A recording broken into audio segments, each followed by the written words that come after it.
आज आपण आलेलो आहोत पेडगावला. म्हणजे पेडगावचा जो धर्मवीर गड आहे तो धर्मवीर गडाची आपल्याला भटकंती करायची आहे. आणि त्यावेळेस जर संभाजीराजे एकदा झुकले असते तर काय झालं असतं हो? राहिला असता आपला भगवा ध्वज, राहिला असता आपल्या मंदिराचा कळस, लावता आले असते आपल्याला दारात तुळस, लावता आला असता आपल्याला शिवगंध, लावता आला असता माता भगिनींना कुंकू. कारण राजाने बदलला तर प्रजेला धर्म बदलावा लागतो. पुण्यापासून आपला धर्मवीर गड हा जो पेडगावचा किल्ला आहे किंवा बहादूरगड जो आहे तिथंपर्यंत कसं पोहोचायचा हा आपण दाखवायचा आपल्या मोठ्या ब्लॉगमधून प्रयत्न केला आहे.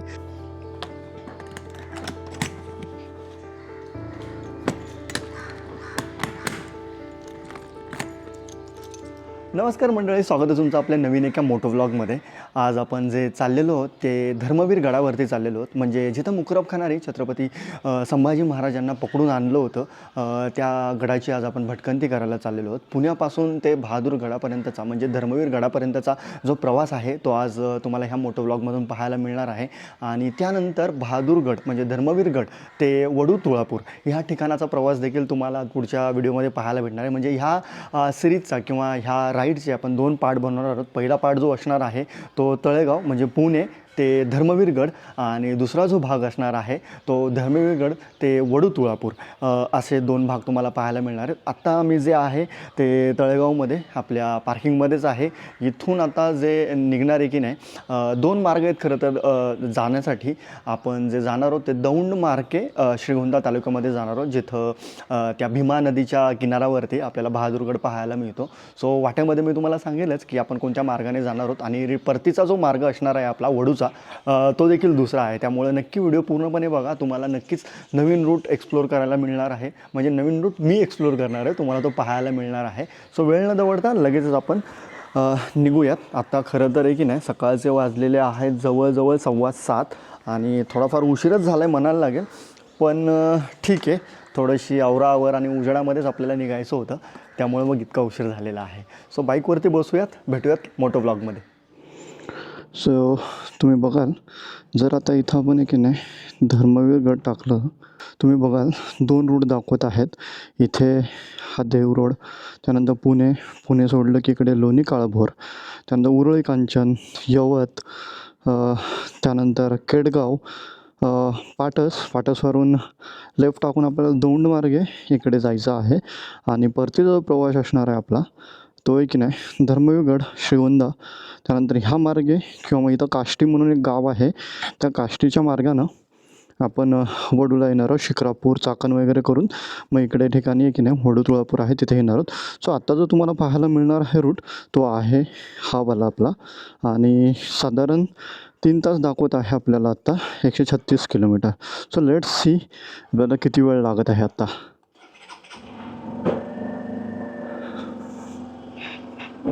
गणपती बाप्पा मोरया. सो नेहमीप्रमाणे आहे की नाही आता पहिले आपल्याला बाईकमध्ये फ्युअल टाकावं लागणार आहे. म्हणजे पहिला जो ब्रेक असणार आहे तो फ्युअल ब्रेकच असणार आहे. आणि त्यानंतर बघूयात वाटेमध्ये कुठे थांबायची गरज जर लागली तर. माझं असं चाललं आहे आता आपण पुण्यातून निघत आहोत की नाही, तर पुण्यातून निघताना गणपती बाप्पाचं म्हणजे श्रीमंत दगडूशेठ गणपती बाप्पांचं आपल्याला दर्शन घेऊन जायचं आहे. कारण की त्याच मार्गाने आपण जातो. थोडंसं फक्त आपल्याला की नाही रस्ता चेंज करून तिकडे जावं लागणार आहे. त्यामुळं ते देखील आपण बघूयात, प्रयत्न करूयात. कारण की कसं आहे आज शनिवार असल्यामुळं पुण्यामध्ये गर्दी फार असेल. सो त्या गर्दीमध्ये आपल्याला स्ट्रक नाही व्हायचं आहे. त्यामुळं जर गर्दी नसेल आणि सोयीस्कर जर असेल आपल्यासाठी तरच आपण बाप्पाचं दर्शन घेऊन पुढे जाणार आहोत, पुढे प्रस्थान करणार आहोत. साधारण तुम्ही पाहिलं आता मागे आपल्याला हे जे काही आहे की नाही 136 किलोमीटर कवर करायला 3 तास सांगत आहे.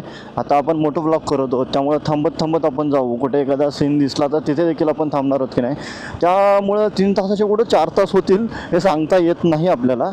आणि त्यामुळं मग आपण बघूयात, ब्रेक कमी घ्यायचा प्रयत्न करूयात.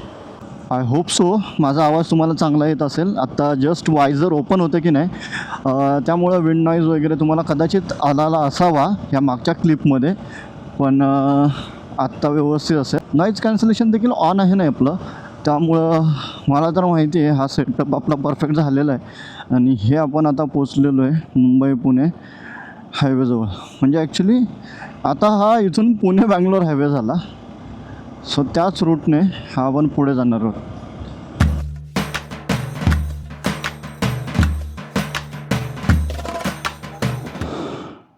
फुल करायचं फुल. हां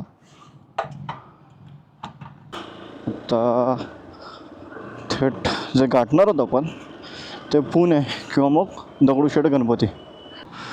खरं तर आज हा ब्लॉग करण्यामागचं कारण असं आहे की ह्या प्रवासामध्ये तुम्हाला की नाही संभाजी महाराजांचा अखेरचा प्रवास कसा झाला होता, त्यानंतर संभाजी महाराजांना ज्या सरदेसाई वाड्यामध्ये पकडलं गेलं होतं तिथून ते पेडगावपर्यंतचा प्रवास, म्हणजे पेडगावचा किल्ला, धर्मवीरगड उर्फ बहादूरगड, ही 2-3 नावं आहेत त्या गडाला. सो तिथंपर्यंतचा प्रवास कसा झाला असेल, मग बहादूरगडावरून महाराजांना जे वढूला आणलं होतं औरंग्यानी तो प्रवास कसा झाला असेल. सो ह्या सगळ्या गोष्टी आहेत की नाही दाखवण्याचा आपला प्रयत्न आहे, किंवा हा रूट आपण त्यासाठी करतो त्यांच्या स्मरणार्थ. आणि आता बलिदान मास देखील चालू आहे की नाही, त्यामुळे ह्याच दिवसांमध्ये आपल्याला हे करायचं होतं आणि म्हणूनच हा आपण घाट घातला. आणि तुम्ही बघाल आपण जसं तळेगाव सोडलं की नाही तसं भक्तिशक्ती, त्यानंतर पिंपरी चिंचवड, मग कासारवाडी, मग खडकी आणि मग शिवाजीनगर सोडून आपण आता पोचलेलो पुण्यामध्ये. आणि तुम्ही बघाल माझ्या राईट साईडला जो काय दिसतो आहे की नाही तो आपला शनिवार वाडा आहे. आणि पुढे अगदी आहे की नाही 2 मिनटाच्या अंतरावरती आपलं दगडूशेठ गणपती बाप्पाचं मंदिर देखील आहे. सो तोच आपल्या प्लॅनमध्ये होतं. सकाळी जसं तुम्हाला म्हटलं मी, आपण बाप्पाचं दर्शन घेऊनच पुढचा प्रवास करणार आहोत. हे बघा हा शनिवार वाडा, हा पेशवे गणेश मंदिर इथे दिसत आहे तुम्हाला. या साईडला गेल्यानंतर इकडे कसबा गणपती मंदिर आहे, ते देखील तुम्हाला दाखवलं असतं मी, पण आता आपल्याकडे टाईम फार कमी आहे. नाहीतर पुण्याचं ग्रामदैवत असलेल्या आणि आई जिजाऊ साहेबांनी स्थापन केलेल्या त्या कसबा गणपती मंदिराचं दर्शन देखील आपण नक्कीच घेतलं असतं. पण जे ठरवलं होतं तेच करूयात आता. वाटेमध्येच आहे ना ते, त्यामुळं मग दगडूशेठ गणपती बाप्पाचं दर्शन घेऊन आपण पुढे जाऊयात. आणि सिटीमध्ये आल्यानंतर बघाल तुम्ही सिग्नलवर सिग्नल चालू झालेले आहेत. हे पुढे तुम्हाला दिसत असेल बघा दगडूशेठ गणपती बाप्पांचं मंदिर. आणि इथे आहे, इथे देखील आपल्याला बाहेरूनच पाया पडूयात आपण.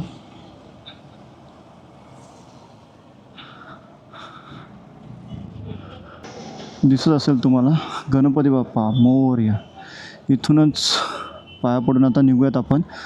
बाबा पुढचा प्रवास सुखकर कर. किती छान असं बघा तुम्ही गणपती बाबाचं मंदिर आहे. आणि इथे प्रत्येकजण हे सिक्युरिटी गार्ड, बॉडीगार्ड जे काय आहेत की नाही तेच इथे गाड्या थांबू नयेत म्हणून थांबलेले आहेत, किंवा कदाचित कोणी येणार असेल मग असंही काहीतरी असेल. सो निघूयात आपण.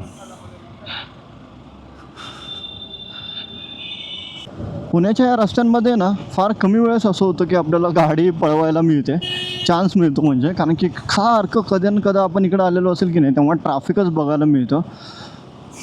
आज तसं नाही झालं आहे, लकीली लवकर देखील आहे आणि काहीतरी आहे वाटतं इकडे कार्यक्रम. त्यामुळं मागे दगडूशेठ गणपती मंदिरापासून पुढे आलो की नाही तसंच अगदी 2 मिनटावरती आपल्याला की नाही स्वारगेटचं बस स्टँड लागलं. आणि तिथून लेफ्ट घेऊन आता आपण हडपसर मार्गे त्या पुढे जाणार आहोत. म्हणजे मागे जसं मी तुम्हाला म्हटलं हडपसर, त्यानंतर उरुळी कांचन, ते यवत, केडगाव, पाटस आणि मग दौंड मार्गे आपला पेडगावचा किल्ला असा असणार आहे. आणि हा व्ह्यू तुम्हाला कसा वाटतो मला नक्की सांगा. हा जर बेस्ट वाटत असेल तर पुढे हा नक्कीच आपण कंटिन्यू करूयात. आता पुढे येऊन यासाठी थांबलो आहे कारण की आपलं जे हेल्मेट आहे त्याचं ब्रेकिंग अजून नाही झालेलं आहे. आणि निघून फक्त काय म्हणता येईल अर्धा-पाऊण तास झालेला आहे आणि डोकं एकदम जाम झालं होतं. त्यात आपण हा बलकलावा आज लावलेला आहे की नाही, त्यामुळं हेल्मेट फिटिंग जास्त टाईट होतं आहे आणि डोकं धरतं आहे अक्षरशः. पण आपल्याकडं थांबायला वेळ नाही आहे, ब्रेक कमी घ्यावे लागतील. त्यामुळं निघूयात आता लगेचच. आत्ता आहे की नाही आपण ते हडपसर सोडून पुढं आलेलो आहोत. म्हणजे सिटी एरियातून पुण्याच्या पुढं आल्यानंतर इथं कुठं ट्रॅफिक कमी झालं आहे. हडपसरमध्ये आपल्याला बऱ्यापैकी ट्रॅफिक लागलं होतं. इथून आता जे आपला पेडगावचा किल्ला जो दाखवत आहे की नाही ते साधारण 1 तास 54 मिनिट दाखवत आहे. खरं तर मागच्या बऱ्याच वर्षापासून मला हा पेडगावचा किल्ला करायचा होता, पण काही केलं आहे की नाही त्याचा योग जुळत नव्हता. लकीली काल सडनली हा प्लॅन झाला की उद्या जायचं आहे म्हणून, आणि लगेच निघालो देखील. तुम्ही बघाल म्हणूनच मी सोलो आहे, माझ्यासोबत आज आता कुणी नाही आहे. पेडगावच्या किल्ल्याबद्दल बोलायचं गेलं ना तर तसा तो भुईकोट किल्ला आहे. म्हणजे किल्ला बघण्यासारखा इतकंसं त्यावर नाही आहे. जसं आपले सह्याद्रीतले जे काही आपण डोंगरी किल्ले म्हणतो की नाही, डोंगरी किल्ल्यांमध्ये जी थ्रिल असतं किंवा ॲडव्हेंचर आपल्याला मिळतं ट्रेकिंग करत असताना, किंवा किल्ल्यावरती बऱ्याचशा पाण्याच्या टाक्या या सगळ्या गोष्टी आपल्याला पाहायला मिळतात ना, तसं पेडगावच्या किल्ल्यामध्ये आपल्याला तेवढं पाहायचं भेटत नाही. म्हणजे तिथं जी हत्तीमोट वगैरे आहे त्या काही गोष्टी जर सोडल्या तर, पण त्या किल्ल्याचं महत्त्व का वाढलं आहे तर इतिहासामध्ये काही गोष्टी घडल्या होत्या. अर्थातच धर्मवीर छत्रपती श्री संभाजी महाराजांना ज्यावेळेस त्या मुकरब खानाने कोकणामध्ये असलेला तो सरदेसाईंचा वाडा जो आहे तिथून पकडलं, त्यानंतर त्या नावडी नदीच्या किनारी तो वाडा आहे आणि तिथून त्यांना घेऊन की नाही त्या मुकरब खानाने महाराजांना ह्या बहादूर गडावरती, म्हणजे सध्याचा जो आहे धर्मवीर गड तो श्रीगोंदा तालुक्यातला, त्या ठिकाणी आणलं होतं. आणि त्याच ठिकाणी महाराजांची आणि औरंग्याची पहिली भेट झाली. आता त्या भेटीमध्ये काही गोष्टी घडल्या ते आपण पुढे बोलणारच आहोत. पण तिथं महाराजांची भेट झाल्यानंतर औरंग्याने महाराजांना काही प्रश्न विचारले होते. ते दोनच प्रश्न होते. एक तर तुमचा खजिना कुठं आहे, म्हणजे महाराजांनी जो बुऱ्हाणपुरा सुरत या ठिकाणावरून जो खजिना औरंगजेबाचा लुटला होता की नाही, तो खजिना कुठं ठेवला आहे हे विचारलं होतं. आणि दुसरी गोष्ट अशी होती की तुम्ही तुमचा धर्म बदला. आणि आपल्या धर्मवीरांनी त्याच्या ज्या काही गोष्टी होत्या त्या सगळ्या धुडकारून लावून आपलं बलिदान आपल्या धर्मासाठी दिलेलं आहे. त्यांनी प्राण गेले पण धर्म बदलला नाही, ही गोष्ट लक्षात ठेवणं तितकीच गरजेची आहे. आणि त्याचमुळं तो जो किल्ला आहे त्या महाराजांच्या बलिदानाचं प्रतीक म्हणून आपण आज ओळखलं जातो. म्हणूनच त्या किल्ल्याला आपण धर्मवीर गड म्हणतो. आणि ह्या अनुषंगानं आज आपल्याला त्या गडाला भेट द्यायची होती. ज्या धर्मवीरांनी, ज्या शंभूराजांनी आपलं बलिदान आपल्या धर्मासाठी दिलं, त्यांनी इतका त्याग आपल्या मराठेशाहीसाठी, आपल्या स्वराज्यासाठी केला होता, त्या शंभूराजांचा विसर किंवा शंभूराजांचा खरी माहिती, खरा इतिहास आपल्यापर्यंत लपवला गेला होता. आपण जर आपल्या वडीलधाऱ्या माणसांना जर विचारलं की नाही छत्रपती संभाजी महाराजांबद्दल, तर तुम्ही बघाल त्यांच्याकडे की नाही खरी माहिती नाही आहे, किंवा मोजक्याच लोकांकडं खरी माहिती किंवा खरा इतिहास त्यांना माहीत आहे. याचं कारण असं आहे की तो त्यांच्यापासून लपवला गेला होता. आता मागच्या काही वर्षांमध्ये या सगळ्या गोष्टी बाहेर आल्यानंतर, आणि मी देखील श्री शिवप्रतिष्ठान हिंदुस्थानमध्ये जॉईन झाल्यानंतर ॲज अ धारकरी म्हणून ज्यावेळेस मी काम करत होतो, त्यावेळेस गुरुजींच्या सानिध्यात आल्यानंतर आपल्याला महाराजांचा इतिहास कळायला लागला. आतापर्यंत आपण ज्या कथा, कादंबऱ्या किंवा ज्या पिक्चर बघत आलो आणि त्यावरून आपण छत्रपती संभाजी महाराजांचं चरित्र ठरवत आलो की नाही, तर त्या गोष्टी फार चुकीच्या होत्या. ज्यावेळेस अशा कादंबऱ्या किंवा पिक्चर लिहिल्या जातात त्यावेळेस की नाही अलंकारित भाषेमध्ये ते त्यांना दर्शवायचं असतं. त्यामुळे की नाही महाराजांबद्दलची खरी बाजू देखील त्यांना मांडता आली असती, पण ती न मांडता किंवा त्यांच्यापर्यंत जो अपुरा इतिहास पोचला होता त्याच बेसिसवरती त्यांनी काहीच्या चुकीच्या गोष्टी आत्तापर्यंत समाजापर्यंत, मराठी माणसापर्यंत पोचवण्याचा प्रयत्न केला होता. आणि त्यामुळं महाराज आपल्यापासून की नाही महाराजांचं शौर्य होतं, महाराजांचं जे बलिदान होतं, त्यांनी आपल्या धर्मासाठी किती त्याग केलेला आहे त्या गोष्टी आपल्यापर्यंत पोचवण्यात आल्या नव्हत्या किंवा त्या आपल्यापर्यंत पोचल्या नव्हत्या. आणि त्याचमुळं महाराजांचा खरा इतिहास आपल्याला आता जाणून घेणं फार गरजेचं आहे. खरं तर तुम्ही आता कोणती पुस्तकं वाचायला पाहिजे असतं तर तुम्हाला मी गोष्ट सजेस्ट करेल. शंभूराजे म्हणून एक पुस्तक आहे, प्राध्यापक शेवडे सरांनी लिहिलेलं. आपल्या डिस्क्रिप्शन किंवा ह्या व्हिडिओच्या डिस्क्रिप्शन बॉक्समध्ये त्या PDF त्या पुस्तकाची PDF लिंक आहे की नाही मी तुम्हाला टाकेल. ते पुस्तक नक्की एकदा डाउनलोड करून तुम्ही वाचा, फार गरजेचं आहे. महाराजांबद्दलच्या, महाराजांचं चरित्र जे काही होतं ते त्यामध्ये खूप चांगल्या पद्धतीने त्यांनी लिहायचा प्रयत्न केला आहे. अगदी 100 पानांचं पुस्तक आहे, त्यामुळे 2 दिवसामध्ये तुमचं वाचून होऊ शकतं. जे कोणी धारकरी, जे कोणी आपली ही व्हिडिओ बघत आहेत त्यांना माझी कळकळीची विनंती आहे, ह्या डिस्क्रिप्शन बॉक्समध्ये आत्ता जा, ती PDF डाउनलोड करा आणि पुस्तक नक्की वाचा. कारण की ह्या बलिदान मासामध्ये संभाजी महाराजांचं जर तुम्हाला खरं चरित्र जर कळालं, त्यांचा खरा इतिहास जर कळाला, तर हे सोन्याहून पिवळं असेल असं म्हणायला काय हरकत नाही आहे. आणि बोलता बोलता बघाल तुम्ही आपण पोचलेलो आहोत त्या उरुळी कांचनपर्यंत. आणि इथं आल्यानंतर हे बघाल तुम्ही ट्रॅफिक थोडंफार लागलेलं आहे. एक साधी विचार करण्यासारखी गोष्ट आहे मंडळी. ज्यावेळेस त्या मुकरब खानारी आपल्या धर्मवीरांना, छत्रपती श्री संभाजी महाराजांना त्या सरदेसाईंच्या वाड्यामध्ये पकडलं, त्यांच्यासोबतच त्यांनी कवी कलशांना पकडलं, आपले 10 ते 15 मावळे देखील त्याच्या हाती लागले होते. त्या सगळ्यांना घेऊन त्याने त्या काळामध्ये त्या सरदेसाईंचा वाडा ते बहादूरगड हे 350 मैलाचं अंतर, पूर्वी जे डिस्टन्स आहे ते बैलामध्ये मोजलं जायचं, आणि हे डिस्टन्स त्याने 5 ते 6 दिवसांमध्ये कवर केलं होतं आणि तो बहादूरगडावरती त्यांना घेऊन आला होता. आता 1 मैल जर म्हणायला गेलं तर आत्ताच्या काळातले 1.6 किलोमीटर होतात. म्हणजे तुम्ही हे गणित करून पाहू शकता किती किलोमीटरचं डिस्टन्स त्याने 5 ते 6 दिवसांमध्ये पार करून, तो पल्ला पार करून तो बहादूरगडावरती आला होता. आणि त्या ठिकाणी आल्यानंतर मग त्या औरंगजेबाची भेट भेट झाली आणि त्या सगळ्यांना मग त्यांनी त्रास द्यायला चालू केला होता. पण ह्या सगळ्या प्रवासामध्ये एक गोष्ट लक्षात ठेवण्यासारखी आहे, ज्या वेळेस ते त्या पकडल्या गेलेल्या क्षणापासून ते त्यांना ज्यावेळेस आपण बहादूर गडावरती ते आणत होते की नाही, त्या सगळ्या प्रवासामध्ये त्यांना चांगली वागणूक दिली असेल का हो? तर नाही. पकडल्या गेलेल्या क्षणापासून आपल्या संभाजी महाराजांना, कवी कलशांना, त्यांच्यासोबत पकडल्या गेलेल्या त्या 10 ते 15 आपल्या मावळ्यांना, त्या मुकरब खानानी, त्या औरंगजेबानी, त्या इस्लामिक क्रूरवृत्तीच्या त्या राक्षसांनी त्यांना त्रास दिला होता.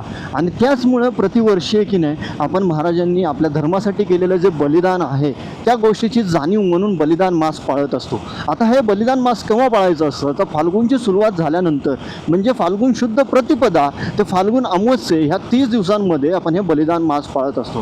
ह्या दिवसांमध्ये आपण बलिदान मास कसं पाळायचं तर आपल्या घरामध्ये कुठलंही शुभकार्य नाही झालं पाहिजे, आपण गोडाधोडाचा स्वयंपाक नाही केला पाहिजे. म्हणजे एकंदरीत कसं आपल्या घरातील एखादी व्यक्ती गेली तर त्याचं आपण स्वतः ज्या पद्धतीनं पाळतो ना त्याच पद्धतीनं आपल्या धर्मवीरांचं आपल्याला बलिदान मास पाळायचं आहे. आणि तुम्ही बघाल आता आहे की नाही आपण ते यवत सोडून केडगावमध्ये पोहोचलेलो आहे आणि इथून आपल्याला ज्या ठिकाणी पोचायचं आहे म्हणजे आपला जो धर्मवीर गड आहे तो अगदी 40 किलोमीटर अंतरावरती राहिलेला आहे. आणि हे अंतर पार करायला साधारण आपल्याला नाही म्हटलं तर 45 ते 50 मिनटं लागतील. आता इथून आपण पोहोचू पाटसला. आता पाटसपासून लेफ्ट टाकून आहे की नाही आपण दौंड मार्गे त्या पेडगावच्या किल्ल्याला म्हणजे धर्मवीर गडाला पोचणार आहोत. जे कोणी व्हिडिओ बघत आहेस की नाही त्यांनी मला फक्त एक गोष्ट सांगा, तुम्ही कुठल्या गावातून आहात आणि तुमच्या गावामध्ये बलिदान मास पाळत आहेत की नाही ही गोष्ट नक्की सांगा. जर बलिदान मास तुमच्या गावामध्ये चालू करायचं असेल तर खालती दिलेला मी खालती माझा मोबाईल नंबर देखील टाकतो आहे किंवा व्हॉट्सअप नंबर असेल, तुम्ही तिथे जाऊन मला मेसेज करू शकता किंवा कॉल करू शकता. आणि बलिदान मास कसं करायचं, बलिदान मासामध्ये कोणते श्लोक घ्यायचे असतील, काय गोष्टी पाळायच्या असतील त्या गोष्टी मी तुमच्यापर्यंत नक्की पोचवेल. त्यामुळे एकदा डिस्क्रिप्शन बॉक्स नक्की चेक करा.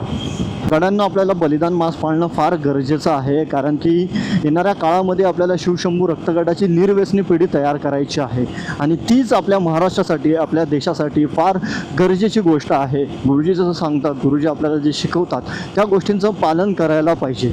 आणि तुम्ही बघाल मंडळी इथे पुढे टोल नाका आहे आणि आपल्याला इथूनच की नाही लेफ्ट टाकून पाटसला जायचं आहे. बघा टोल नाका क्रॉस नाही करायचा आहे. हाच रस्ता जो आहे तो सिद्धटेक असेल किंवा दौंड असेल त्या मार्गाला जातो आणि आपल्याला दौंड थ्रूच त्या श्रीगोंदा तालुक्यातल्या ज्या भीमा नदीच्या किनारी असलेल्या त्या बहादूर गडाला पोचायचं आहे. इथून नाही म्हटलं तर अगदी आपला जो किल्ला उरला आहे तो 30 किलोमीटर उरलेला आहे आणि ते डिस्टन्स कवर करायला लेट सी आता दौंड सिटीमधून आपण जाणार आहोत, त्यामुळे किती वेळ लागतो आहे नाही म्हटलं तर 35 ते 40 मिनटं इथं देखील नक्कीच लागतील आपल्याला. बघूयात आता कसं चाललं आहे आपलं ते.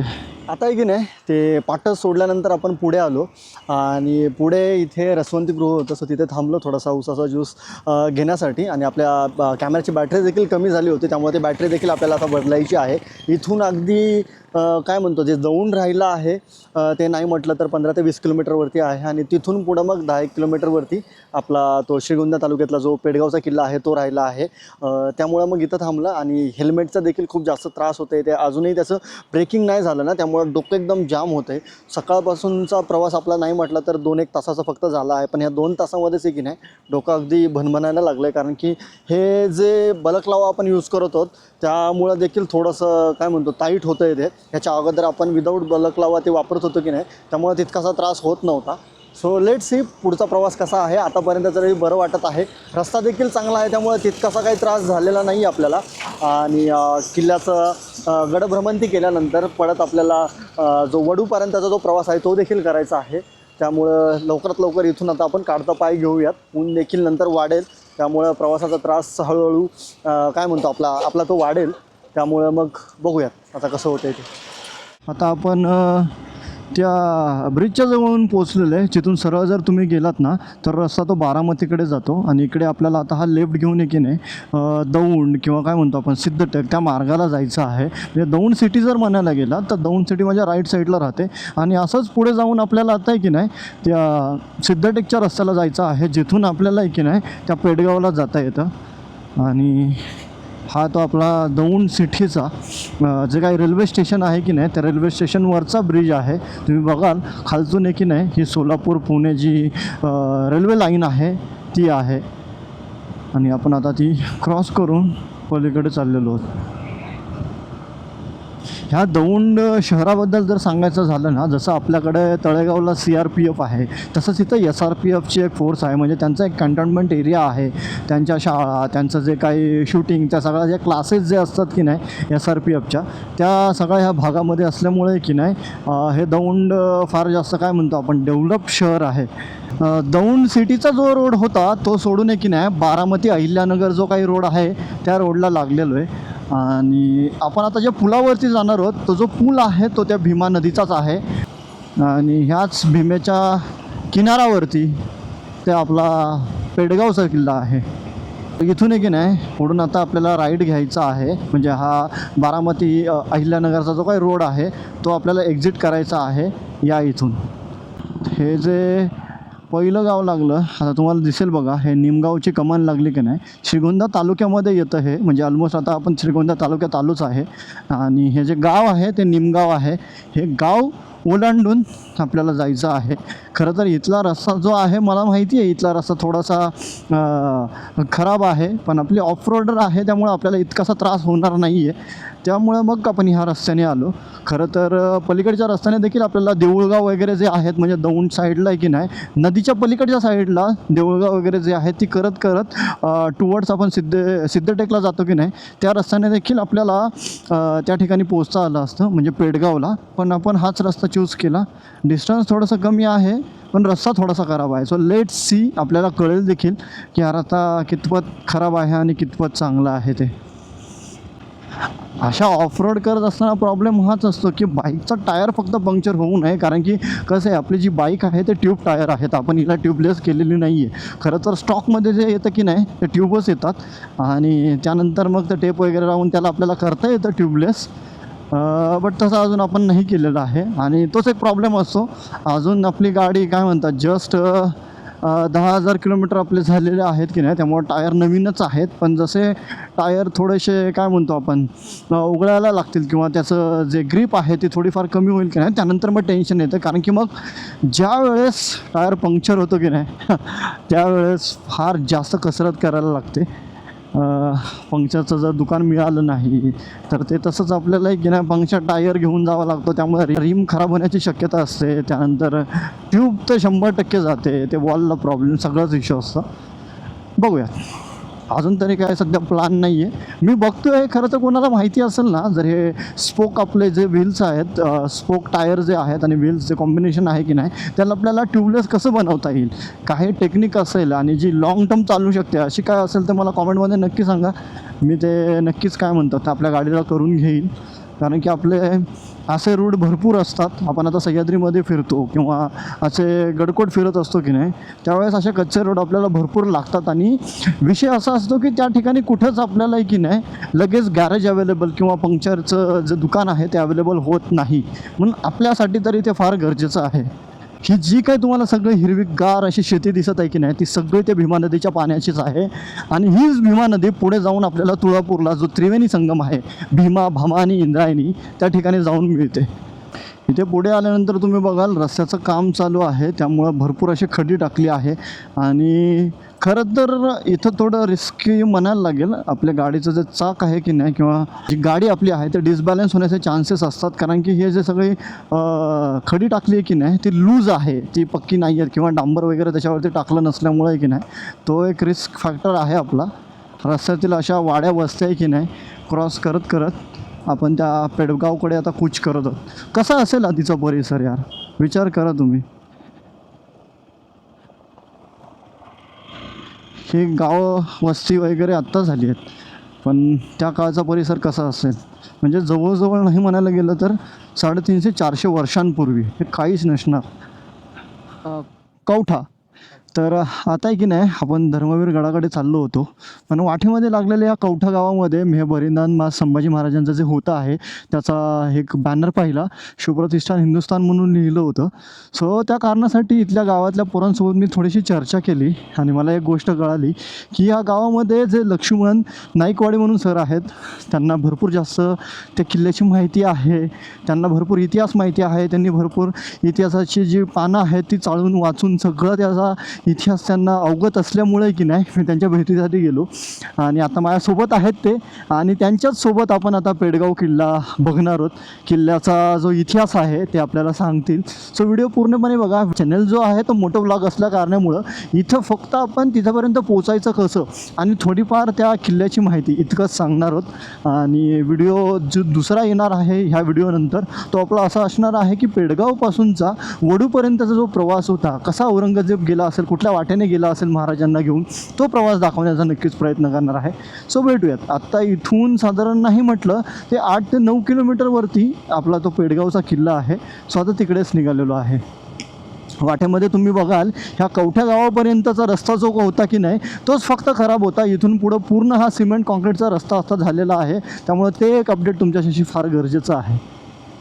सो तुम्ही बघाल आपण आता पोचलेलो आहोत पेडगावला आणि किल्ला ह्या साईडला राहतो आणि हे पेडगाव गाव आहे. भीमा नदी या साईडला आहे, म्हणजे भीमा नदीचं पात्र अगदी लागूनच आहे आणि त्या भीमा नदीच्या किनारावरतीचं की नाही तो आपला पेडगाव किल्ला आहे बघा.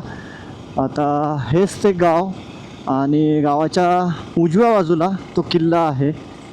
सो ऑलमोस्ट आपण आता इथं पोचलेलोच आहे आणि ऑलमोस्ट आता तुम्ही बघताय किल्ल्याचं काम किंवा किल्ल्याकडे जाणारा रस्ता थोडंसं काम चालू आहे. त्यामुळं हे सगळं असं दिसत आहे तुम्हाला. इथं समोरच आल्यानंतर आपल्याला हनुमानाची मोठी मूर्ती दिसते बघा किल्ल्याच्या इथली. चपटेदान मारुती, म्हणजे जे आपण तिकोना किल्ल्यावरती पाहतो की नाही त्याच पद्धतीचं मारुती रायाची मूर्ती आपल्याला दिसती आहे. जय बजरंगबली. आणि बघा तुम्ही चपटेदान मारुती श्री शिवप्रतिष्ठान हिंदुस्थान टीम धर्मवीरगड आणि मारुतीची अशी छानशी मूर्ती आहे. आता हा किल्ल्याची जी बेस आहे ह्या किल्ल्याच्या बेसातून आतमध्ये गेल्यानंतर आपण गाडी पार्क करूयात आणि मग बाकीचा सगळा परिसर आपण काय म्हणतो तो एक्सप्लोअर करूयात. सो मंडळी, तुम्ही आतापर्यंत पाहिलं असेल आपण पुण्यापासून आपला धर्मवीरगड हा जो पेडगावचा किल्ला आहे किंवा बहादूरगड जो आहे तिथंपर्यंत कसं पोचायचा हा आपण दाखवायचा आपल्या मोठ्या व्लॉगमधून प्रयत्न केला आहे. आता तुम्ही बघाल आपण किल्ल्याच्या आतमध्ये आलो आहे. किल्ल्याच्या आवारामध्ये असलेलं जे मंदिर आहे त्या मंदिराच्या आवारामध्येच आपण सावलीमध्ये आपली गाडी पार्क केलेली आहे. आता किल्ला जर तुम्हाला पाहायचा असेल तर इथून पुढचा पूर्ण प्रवास जो आहे तो आपल्या दुसऱ्या चॅनलवरती म्हणजे संदीप बेडकुते व्लॉग जो काही चॅनल आहे की नाही त्याच्यावरती तुम्हाला संपूर्ण माहिती भेटणार आहे. आणि मला माहिती जे देणार आहे ते सोबत आहेत आता लक्ष्मण नाईकवाडी सर. सो हे यांनी भरपूर ह्या भागातला अनुभव आहे यांना. ह्यातला त्यांनी इतिहास पूर्ण चाळून अभ्यासून एक नाही त्या किल्ल्याची आपल्याला माहिती देणार आहे. सो व्हिडिओ थोडा मोठा होणार आहे तो, पण नक्की बघा. आणि आपल्या ह्या ज्या दुचाकीवरती दुसरा जो मोठा व्लॉग येणार आहे तो ह्या किल्ल्यापासून म्हणजे पेडगावपासून ते महाराजांना जे वडूला कसं नेलं होतं हा देखील तुम्हाला मोठा व्लॉग दुसऱ्या भागामध्ये नक्कीच बघायला भेटणार आहे. सो भेटूयात मग पुन्हा एका नवीन एका व्हिडिओमध्ये. तुम्हाला कळकळीची एक सगळ्यांना विनंती आहे, जे कोणी बघत आहे व्हिडिओला लाईक, चॅनलला सबस्क्राईब, मला काही नको आहे, पण आपल्या संदीप बेडकुते व्लॉग्सवरती इथून पुढं जो व्हिडिओ येणार आहे पेडगावच्या किल्ल्याचा तो पूर्ण नक्कीपणे बघा तुम्ही. कारण की खरा इतिहास आपल्याला आपल्या लोकांपर्यंत, आपल्या धारकऱ्यांपर्यंत, आपल्या मराठी समाजापर्यंत पोहोचवणं फार गरजेचं आहे. त्यासाठी ती व्हिडिओ नक्की पूर्णपणे बघा. यावन रावण के दरबार में शंभू बंदो बदरंग लव रसत सिंदूर सम खूप खेलो रणरंग रवि तवी छवि देखत खद्देत होत बदरंग तव तेज निहार के तखत त्याच्यावर. अर्थ सांगतो म्हणजे लक्षात येईन कविता. काय माहिती का, कपटी रावणाच्या दरबारामध्ये बांधून आणलेले बजरंग बली जसे रक्तवर्ण दिसतात ते तसे रणकंदन खेळणारे शंभूराजे तुम्ही दिसताय. आणि एखादा काजवा चमकत असतो परंतु हा सूर्य उगवलं त्याचं तेज नष्ट व्हावं म्हणून त्याचं तेज नष्ट झालेलं आहे आणि त्यांनी नतमस्तक होण्याकरता तुम्हाला गुडघे टेकलेत की काय. आणि मग ह्या कवितेचा अर्थ ज्यावेळेस त्याला सांगितलं गेला तो भयंकर चिडला. त्या कवी कालशाची जीभ हसाडण्याची आज्ञा दरबाराला दिलेली. आता बरेच जण म्हणतात ह्या दरबारामध्ये शिक्षा दिल्या का, दरबारामध्ये शिक्षा नाही, हे न्यायदानाचं एक ठिकाण आहे. शिक्षा इथं आतमध्ये किल्ल्यामध्ये कुठतरी दिली असत, कारण दरबारामध्ये ते देत नसायची शिक्षा. खरं तर आता सुद्धा पाहतो आपण न्यायालय फक्त काय करतं, शिक्षा सुनावतं. शिक्षा एखाद्या तुरुंगामध्ये दिली जाते, तशीच ह्याच किल्ल्यावरती परंतु वेगळ्या ठिकाणी संभाजीराजांना कवी कालशा शिक्षा दिलेली, जीभ हसाडण्याची आज्ञा दिलेली. खरं तर तो इखलास खान संभाजी महाराजांसारखा दिसणारा धिप्पाड कोकणामध्ये पकडत असताना त्याची ताकद झाली नाही संभाजीराजांसारखा ताकदवान असून सुद्धा फास्ट टाकून संभाजीराजांना पकडलंय आणि तिथून पुढे इथं घाईघाईने त्याला इथपर्यंत आणलेले. आणि मग तो इखलास खान त्या समोर सांगतो इतना बडा हिंदुस्तान का शहंशाह बैठा है आगे देख, इतना बडा हिंदुस्तान का शहनशाह झुककर तमीज तर दे दो, एखादा मुजरा तरी कर. पण संभाजीराजे कोणापुढे वाकणार होते का? संभाजीराजांनी त्या काळात त्याला जी शिवी दिली असन, कदाचित त्याच्या लेखकांना लिहून ठेवता आले नसन. कारण बरेचशा लेखकांनी अंदाज काढलाय की अशा डुकरापुढे झुकतो की काय आम्ही, अशी शिवी दिली असावी. आणि मग ते संभाजीराजे मोडेन पण वाकणार नाही किंवा शिवांची लाखोळी वाहिली असे लिहून ठेवतात, पण त्याच्यामध्ये शिवीचा उल्लेख येत नाही. पण निश्चितपणे अशा डुकरापुढे झुकतो की काय असं म्हटले असतील, कारण आम्ही आबासाहेबांपुढे, आम्ही आमच्या देवतांपुढे झुकतो म्हणून त्या ठिकाणी. परंतु राहुल्ला खान निघतो तिथून आणि येतो संभाजीराजांना सांगतो की तुझ्या बरोबर आमच्यापैकी कोण कोण सामील होतं म्हणून तू आम्हाला इतके दिवस गावला नाहीस. म्हणजे तुझा फितूर कोण कोण आहेत आमच्यापैकी म्हणून तू आम्हाला गावला नाहीस. संभाजीराजे त्याला सांगतात, अरे असं फितूर किंवा ही असणाऱ्या अशा पाठीत खंजीर खुपसणाऱ्याची आमची अवलाद नाही. आम्ही युद्ध केलं तर समोरून करतो, असं पाठीमागे नावं सांगायला आम्ही मोकळे नाहीत. तुझ्या चाव्या कुठे आहे, तुझा खजिना कुठे आहे, असे प्रश्न कदाचित विचारले असावेत, असे अनेक लेखक लोक लिहितात. परंतु संभाजी महाराजच त्यांच्या अटकेत आहेत, तर त्यांच्या आता किल्ल्यातूनच ते सगळं धनदौलत घ्यावी असं सगळं ह्यांना वाटत असत. परंतु संभाजी महाराजांकडून आपल्याला सहजासहजी राज्य मिळेल का, म्हणून संभाजीराजांना एक लालूच दाखवलं गेलं. काय सांगावं, तू जर तुझा हिंदू धर्म सोडून मुस्लिम होत असशील तर कदाचित तुला आमच्या आलमगीर साहेब माफ करतील. मग मात्र संभाजीराजे चिडतात. आमच्या आबासाहेबांनी कशासाठी हिंदवी स्वराज्य स्थापन केलं? हिंदूंच्या रक्षणासाठी केलं. आणि त्याच ठिकाणी तुम्ही आम्हाला धर्म बदलाय सांगताय. जगल तर हिंदू धर्मात आणि मरल तरीही हिंदू धर्मात, हे वक्तव्य या ठिकाणी केलेले. ह्या सेनापतींनी ऐकले, ह्या दरबाराने ऐकले, ह्या भीमानदीने ऐकलं. ते वक्तव्य त्यांच्या लेखकांनी लिहून ठेवलं. काय होतं ते वक्तव्य? तर आम्ही अशा औरंगजेबासमोर झुकतोय काय, किंवा आमचा हिंदू धर्म सोडून मुस्लिम होतोय की काय? कदापि होणार नाही. जगल तर हिंदू धर्मात आणि मरल तरीही हिंदू धर्मात, असं या ठिकाणी सांगितलं. ते वक्तव्य या ठिकाणी केलं. खरं तर धर्मवीर संभाजी महाराजांना हे वक्तव्य ऐकल्यानंतर त्या औरंगजेबाने 26 दिवस हाल केलेत. काय काय हाल करावेत आपल्या राजांचे. एक दिवस डोक्याची केस हाताने उपटून काढावीत, पकडीने नख उपटावीत राजांची, दात पकडीने उपटून काढावेत, अंगाची कातडी सोलावीत, त्याच्यावरती मिठाच्या पाण्याचे, मिरचीच्या पाण्याचे फवारे मारावेत. एखादा काटा टोचला तर काय वेदना होतात. आणि त्यावेळेस जर संभाजीराजे एकदा झुकले असते तर काय झालं असतं? राहिला असता आपला भगवा ध्वज, राहिला असता आपल्या मंदिराचा कळस, लावता आले असते आपल्याला दारात तुळस, लावता आला असता आपल्याला शिवगंध, लावता आला असता माता भगिनींना कुंकू. कारण राजाने बदलला तर प्रजेला धर्म बदलावा लागतो, पण राजाने बदलला नाही म्हणून आपण आज हिंदू आहोत. राजाने जर त्याच वेळेस धर्म बदलला असता हे करण्याची वेळच आली नसती. परंतु धर्मवीर संभाजीराजांनी त्या ठिकाणी दरडावून सांगितलं, जगाल तर हिंदू धर्मात आणि मराल तरीही हिंदू धर्मात. ते वक्तव्य या ठिकाणी केलं आणि म्हणून कदाचित धर्मवीर संभाजीराजे म्हटलं जातं. कारण धर्मासाठी आपल्या बलिदान स्वीकारलं, पण दुसऱ्याचा धर्म स्वीकारला नाही, मुस्लिम धर्म स्वीकारला नाही, ते हिंदू राहिले म्हणून त्यांना आपण धर्मवीर म्हणतो. म्हणून या गडाचं नाव देखील आम्ही काय केलेलं आहे, धर्मवीर गड केलेले. खरं तर ह्या किल्ल्याचं नाव पूर्वीचं पांडेपेटगावचा भुईकोट.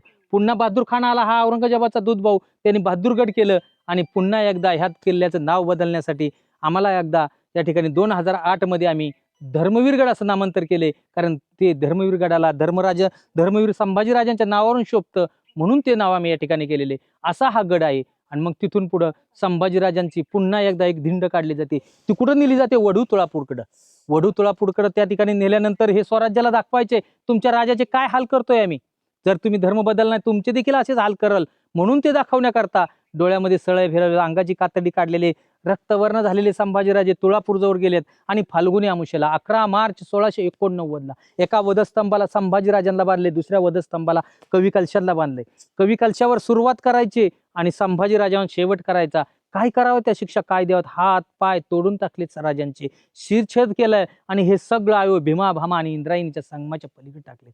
तिथलच्या काही लोक रात्रीचे येतात, ज्यांनी ते तुकडे गोळा केले त्या धोत्राच्या सोग्यामध्ये त्यांना वेचले देशमुख म्हणून म्हटलं जातं. ज्यांनी ते प्रेत एकत्र शिवलं ते शिवले देशमुख म्हणून आजही त्या आडनावाचे लोक आपल्याला त्या वढूमध्ये पाहायला मिळतील. त्याच ठिकाणी काही सगळ्या समाजाच्या लोकांनी, सगळ्या धर्माच्या लोकांनी, आपल्या त्या धर्म तर नव्हता त्यावेळेस जाती होत्या, आणि त्या सगळ्या जातीच्या लोकांनी एकत्रित येऊन आपल्या संभाजीराजांना शेवटचा अग्निडाग रात्रीचा दिला. खरं तर तो जगाला पाहायला मिळाला नाही. आणि म्हणून शिवप्रतिष्ठान हिंदुस्थान या ठिकाणी दरवर्षी 1 महिन्याचा दुखावटा पाळतं आणि त्यांची मुकपद यात्रा म्हणजेच शेवटची अंत्ययात्रा जी निघाली नाही ती वढू या ठिकाणी काढली जाते किंवा प्रत्येक गावागावातून काढली जाते. त्या काळासाठी आमचा सगळा तरुण वर्ग महिनाभर रोज त्या धर्मवीर संभाजीराजांच्या फोटोसमोर नतमस्तक होतो, त्यांना श्रद्धांजली अर्पित करतो. त्याच्यातच तो छत्रपती शिवाजी महाराजांचं आणि धर्मवीर संभाजीराजांचं गुणगान गातो, सगळ्यांना सांगतो, जागृत करतो, असा हा कार्यक्रम महिनाभराचा असतो. आणि फाल्गुनी अमावस्येला वढूला जाऊन त्या ठिकाणी त्या संभाजीराजांना सगळेजण नतमस्तक होतात. तशी ती जागा आहे. परंतु ह्या ठिकाणी जर धर्म बदलला असता तर तुम्हाला काहीच करावं लागलं नसतं. खरं तर हितालची माती आपल्या मुलाच्या कपाळाला लावली ना तर प्रत्येकामध्ये चैतन्य संचारल्याशिवाय राहत नाही, अशी ही जागा आहे. कारण हे शौर्यस्तंभ आहे, हे शौर्यस्थळ आहे. इथं संभाजीराजांनी शौर्य प्रगट केलेले असं हे ठिकाण आहे. हिंदू धर्माचा रक्तरंजित इतिहास जरी पाहिला असला या गडाने तर खरं तर तो सत्व पाहणारा होता. परंतु संभाजीराजे झुकले नाहीत, वाकले नाहीत. तो हे ठिकाण आहे. आणि म्हणून या ठिकाणी प्रत्येकाने यावं, नतमस्तक व्हावं आणि संभाजीराजांना या ठिकाणी आपण महाराष्ट्रातील प्रत्येक मंडळीने यावं. खरं तर हा किल्ला दुर्लक्षित राहिलेला आहे. आतापर्यंत लोक या ठिकाणी येत नव्हते, कारण आता छावेनंतर बऱ्यापैकी इथं लोक यायला लागलेत. परंतु धर्मवीर संभाजी महाराजांशी सगळ्यात निगडीत असा हा किल्ला आहे. खरं तर इथं भव्य असं स्मारक व्हावं, संभाजीराजांचं स्मारक झालं पाहिजे, ह्या किल्ल्याची दुरुस्ती झाली पाहिजे, अनेक मंदिरं त्यांची दुरुस्ती झाली पाहिजे आणि इथं येणाऱ्या प्रत्येक पर्यटकाला नतमस्तक होताना अभिमान वाटावा आपल्या राजाचा. जरी आपल्या धर्मासाठी त्यांचं बलिदान झालेलं असलं तरी ही धर्मासाठी झालेलं बलिदान आहे. म्हणजे ते काही हारलंय संभाजीराजे असं कोणी म्हणू शकत नाही. कारण संभाजीराजांनी जर एकदा वाकले असते तर आपलं काय झालं असतं आपल्याला माहिती. परंतु ते झुकले नाहीत, वाकले नाहीत, मोडेन पण वाकणार नाही अशा शंभूराजांनी इथं धर्म बदलण्यासाठी नकार दिलाय. म्हणून ह्या धर्मवीर गडावरचं हे शौर्यस्थळ अगदी महत्वाचं आहे. तुम्ही सर्वजणी आलात, तुमचं खरं तर आभारीच आहोत. परंतु प्रत्येकाला येऊन सांगा, प्रत्येक महाराष्ट्रातल्या माणसाने येऊन इथं नतमस्तक व्हावं, प्रत्येक हिंदूने नतमस्तक व्हावं, असं हे धर्मवीर गडावरचं धर्मवीर संभाजीराजांचं ठिकाण आहे. धर्मवीर छत्रपती संभाजी महाराज की, छत्रपती श्री शिवाजी महाराज की. हर हर हर हर